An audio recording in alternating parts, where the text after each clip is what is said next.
Review. Yeah. So I got some headphones off Monoprice, and Rick and I have always been looking at these headphones and their earbuds specifically because the earbuds are like $6. Mm-hmm. But when people use them, they say, "Hey, these sound like $100 earbuds." Okay. And I got these because they're the cheaper model, but they're over ear, not on ear. I wanted over ear. So there's no active noise canceling. There's nothing fancy. You don't have to put a battery in them for them to work. You just plug them in and listen, and you get good sound. And people are saying like these sound like $80, $90, $100 Beats headphones or Sennheisers or low-end Bose and stuff like that. And I was like, I mean, on sale right now for $15, I guess I can give it a shot. And I've always been thinking about it. I got $15. They're on sale. Let's do it. So I got these, and they are I don't even know the model number. But so they came with 2 wires. I only left one in here. One's a thinner wire and it's shorter. Packaging looks nice, right? Like they're trying to be Bose. Right, it looks nice.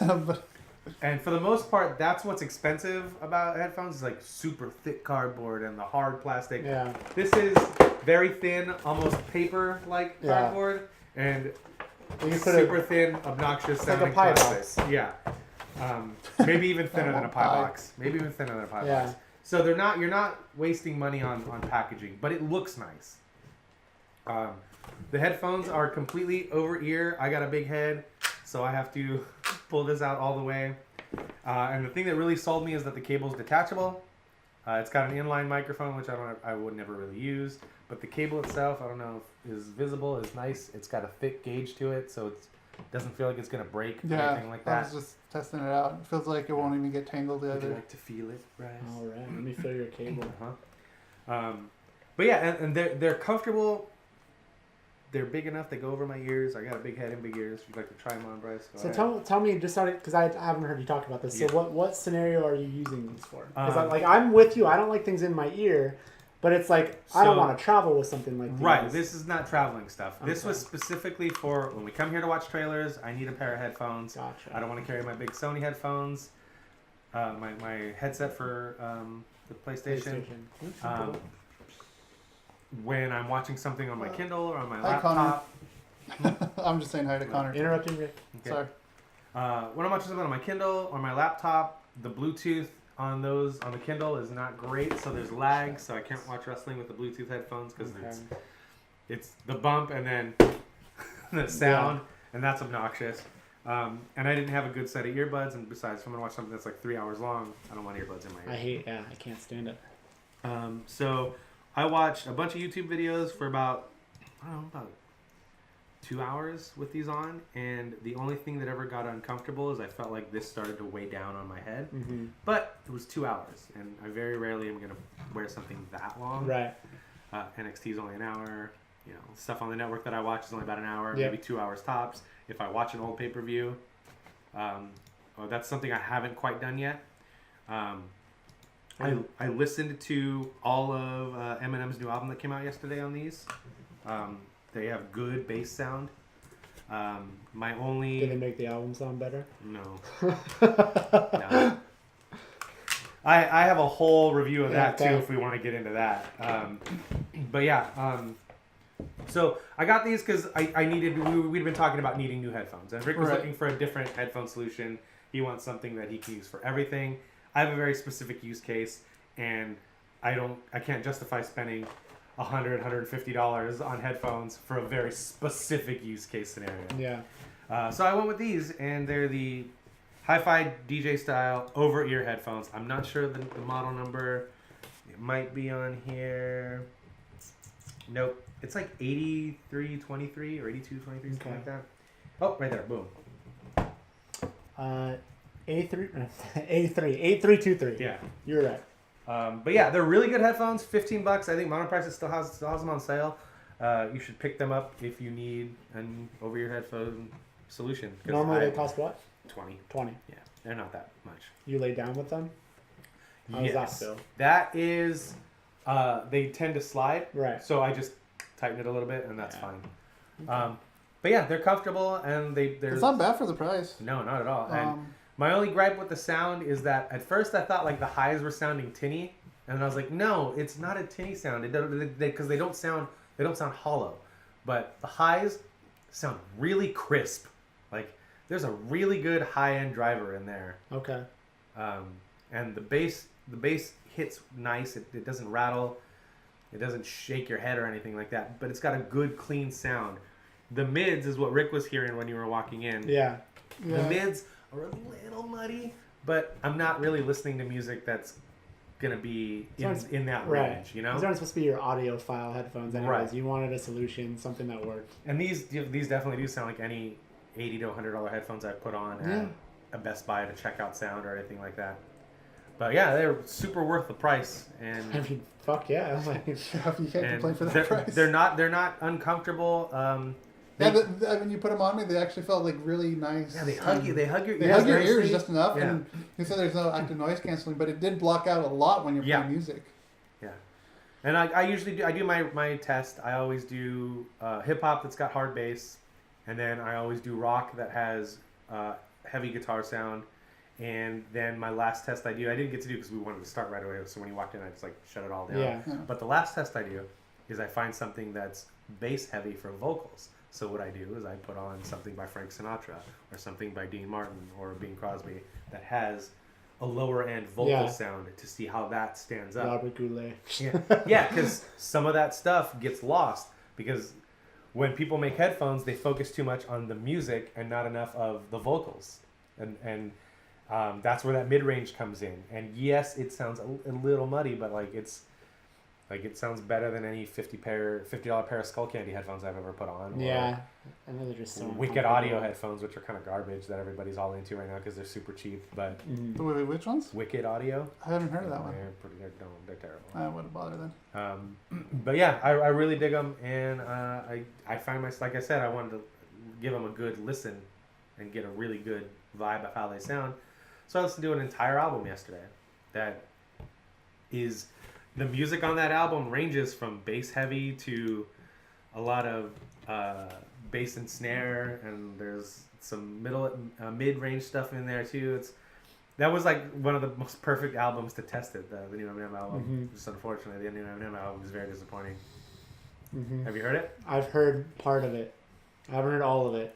There's some good stuff. Started it, yeah. There's some good stuff on there. I heard I heard what is it? What was the first like single? Walk on Water. That's with Beyonce. Yeah. And I'm just like, what is I don't even like that. What is this? I don't like that song. Yeah. But there's some good stuff. River with Ed Sheeran does the. I haven't heard that one yet. That's a good song. I'll have to listen to that one. There's a song where he full on uses the "I Love Rock and Roll" riff and sample. It's pretty good. It's okay. Okay. Yeah, it's like so. Headphones done. I'm gonna talk about this Eminem album real quick. Okay. Because when the track listing came out and people saw who's featured on the album, everybody complained because apparently it wasn't black enough for a hip hop album. It's a bunch of white people. There's one rapper on there. His name is Fresher, and he's fucking terrible. And all Eminem has him do is the hook for one of the songs, and it's like that doesn't make any sense. You purposely went out and got this hot young rapper, but you just had him do the chorus to a song, and that doesn't make any fucking sense. No, not at all. But yeah, Pink is on this album. Really? Yeah, it's really good. Pink can sing to me forever. I love her voice. She's very versatile. Versatile. So versatile. He's used Skylar Grey before, so that's not a shock. She's on there, and she actually helped write and produce some of the songs too this time around. Ed Sheeran, which is a weird, but it's not as weird as Dido from Marshall Mathers LP. Yeah. So, and everybody wants to complain about the people on this album. It's like, yo, this goes all the way back to when he used Dido, and then he used the Toy Soldiers beat by Martico, which is a fucking, come on now, Mickey Mouse clip shit. That song they did, Crazy in Love, that was used heart guitar riff and samples. This isn't anything new. I think people got super invested in what this might be when he did that whole freestyle on the BET Awards about Trump and the administration Oh, and all yeah, that. Yeah. Which that was fine, but everybody was like, It's yes. Oh, I was like, no, it was fine. I don't think. I know. I kind of like. Awesome. I just thought it I was watched it and I was like, I was expecting more, and I'm just like, Yeah. You know what I got more from? What's it called?